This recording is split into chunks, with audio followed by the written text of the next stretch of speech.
Carlos Alcaraz is heading back to the Wimbledon final for the third year in a row after overcoming a tough challenge from Taylor Fritz in 4 sets, a match that highlighted just how fine the margins are on grass and how complete Alcaraz has become on the surface. While Alcaraz was the clear favorite entering the match, Fritz pushed him to the limit, especially in the 4th set tiebreak, coming within a point of forcing a 5th. The 22-year-old Spanish superstar battled past American 5th seed Taylor Fritz in a thrilling semifinal, winning 6-4, 5-7, 6-3, 7-6. The match lasted just under 3 hours and was played in scorching 32-degree heat, with even a few fans needing medical attention in the stands. But Alcaraz stayed locked in and cool under pressure. The match opened with immediate pressure from Alcaraz, who broke Fritz in the very first game of the match. That early break set the tone for the first set, with the Spaniard holding serve comfortably behind excellent variety and strong first serves. Fritz struggled to find rhythm early on, but he gradually grew into the match. The second set was much tighter. Fritz served noticeably better and began hitting his forehand with more authority. His composure on big points improved, and he finally capitalized on a slip from Alcaraz to take the set 7-5.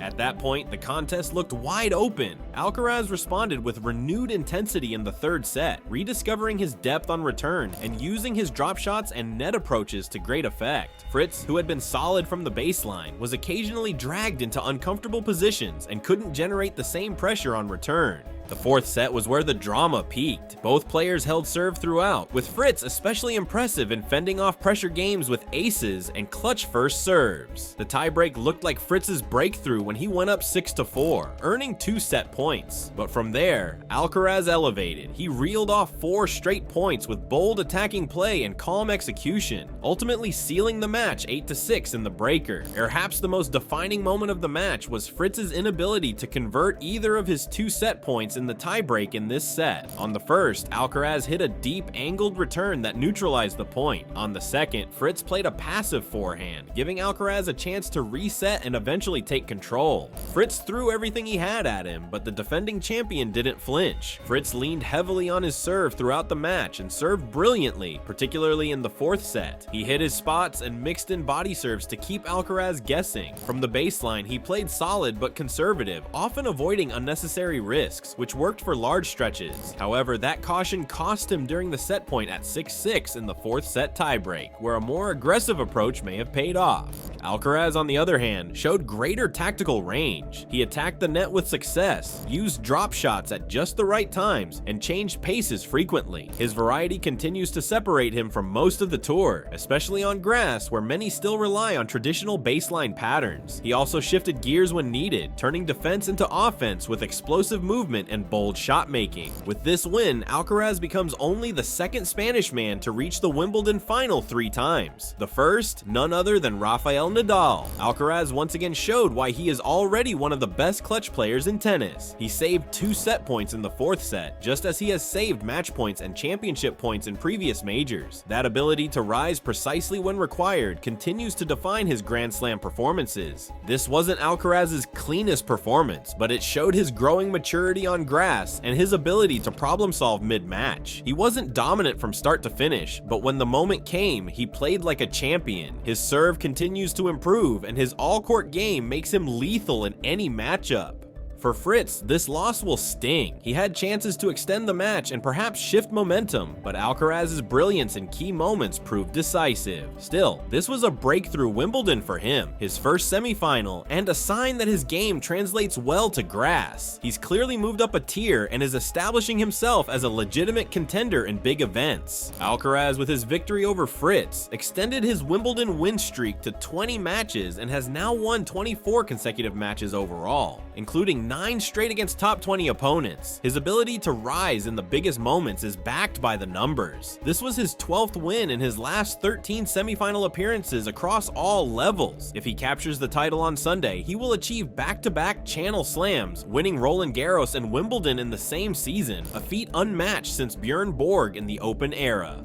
Fritz, for his part, gave it everything. The American had been on fire this tournament, with 95 aces on his way to the semis, but Alcaraz's returns neutralized that power early. He broke Fritz in the first game and didn't look back. Even after dropping the second set, Alcaraz stayed calm. A delicate drop shot and a perfect lob in the third set showed his range, and in the fourth set tiebreak, he clawed back from 4-6 down to win it in stunning fashion. Once again, Carlos Alcaraz has proven that on the biggest stage, under the brightest lights, he rises to the occasion. Sunday's final could mark another milestone in a career that's already headed for the history books. Alcaraz will either face the greatest of all time, Djokovic, or the #1 player in the world, Sinner. What is a mind-blowing statistic? For the 13th consecutive Grand Slam, the men's singles champion will be one of Carlos Alcaraz, Jannik Sinner, or Novak Djokovic. What once seemed like a transitional period following the twilight of Federer and Nadal's careers has evolved into a new era of dominance, one that mirrors the past yet brings its own unique dynamic. The consistency at the top has been staggering. These three players have created a level of separation from the rest of the field that hasn't been seen since the height of the original Big Three era.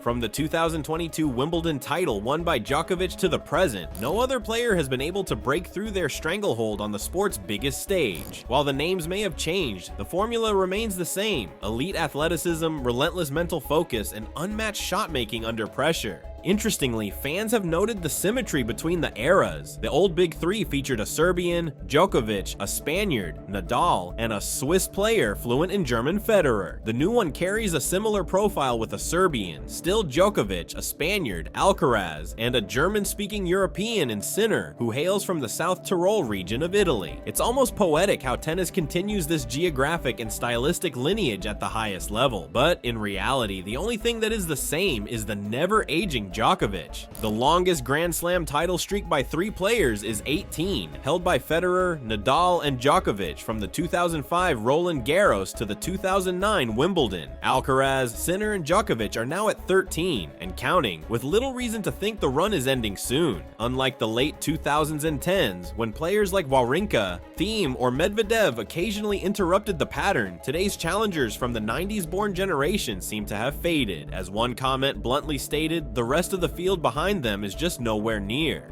This domination is even more striking when considering that the new era didn't require a hard reset. Djokovic has been the constant, the connective tissue between generations, participating in both dynasties. The likes of Sinner and Alcaraz didn't wait for him to decline. They began beating him head-to-head, and winning slams with Djokovic still very much a force. Statistically, the numbers are staggering. Including Wimbledon 2025, only 6 men have claimed Grand Slam titles since 2004 outside the group of Djokovic, Nadal, Federer, Alcaraz, Sinner, Murray, and Wawrinka. The remaining 6 titles went to Safin, Gaudio, Del Potro, Cilic, Thiem, and Medvedev. That's 80 of the last 86 slams won by just 7 men. The generational grip is no coincidence. It's a systemic domination. Now, as we look ahead, the question becomes how far Sinner and Alcaraz can push this run. They've already won 6 consecutive slams between them. Federer and Nadal once won 11 in a row as a duo. Can Sinner and Alcaraz reach that mark or surpass it? With Djokovic's occasional resurgence and no clear challengers emerging, it's not out of reach. Ultimately, this is more than just a stat about 13 straight slam wins. It's a signal that we've entered a new age of men's tennis, one shaped by 2 young titans and a veteran still rewriting history. The names may be different, the style may have evolved, but the sport remains in the hands of a select few, and for now, no one else seems close.